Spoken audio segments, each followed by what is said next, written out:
क्या आप दुखी हो? उसको सफलता मिल गया लेकिन मैं ऐसा क्यों हूँ? मुझे क्यों नहीं मिला? या फिर किसी और का सफल होना आपको पसंद नहीं है या आप उससे जलते हैं? इस सभी प्रश्न का हमारे पास सवाल है। तो ये वीडियो को अंत तक सुनें और अपनी परेशानी दूर करें।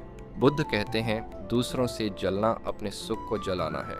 आइए हम आपको एक कहानी के माध्यम में बताते हैं। सुबह की हवा में शांति थी, पर एक मन अशांत था। एक युवक बुद्ध के पास आया। उसकी आंखों में बेचैनी थी, आवाज़ कांप रही थी। भगवान, मैं शांति चाहता हूँ, पर पाता नहीं। जब किसी को मुस्कुराते देखता हूँ, जब किसी को आगे बढ़ते देखता हूँ, मेरे भीतर आग जलने लगती है।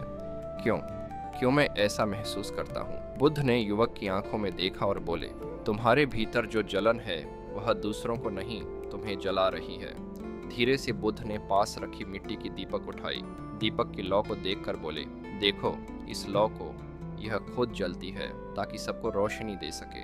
अगर यह दूसरी लौ से जलने लगे तो क्या दुनिया और उजली होगी या अंधेरी? बुद्ध बोले, जब तुम दूसरों की सफलता से जलते हो तब तुम अपने भीतर की रोशनी को बुझा देते हो। ईर्ष्या उस दीमक की तरह है जो लकड़ी को बाहर से नहीं अंदर से खा जाती है। धीरे से बुद्ध ने कहा, दूसरों की खुशी देखकर अगर तुम्हें दर्द होता है तो समझो तुम्हारा मन अभी भी अंधकार में है। युवक की आंखों में आंसू थे। वह बोला, भगवान, मैं समझ नहीं पा रहा था। जिससे मैं जलता था वो तो मुस्कुरा रहा था और मैं हर दिन भीतर से मर रहा था। बुद्ध मुस्कुराए।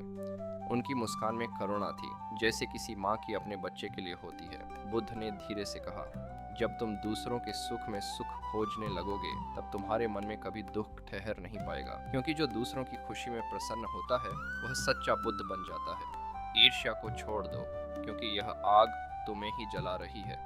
अपने मन में करुणा जलाओ, दुनिया अपने आप उजली लगने लगेगी। दूसरों से जलना छोड़ दो, क्योंकि जिस दिन तुम्हें दूसरों की खुशी में सुकून मिलेगा उसी दिन तुम्हारा जीवन सच्ची रोशनी से भर जाएगा। जो तुम्हारे पास है उसी में संतोष रखना सीखो, यही सबसे बड़ा धन है। आपको हमारी कहानी अच्छी लगी तो जाते जाते एक लाइक एंड सब्सक्राइब करके जाइए। आपका दिन मंगलमय है। बोले जय बुद्ध या नमः।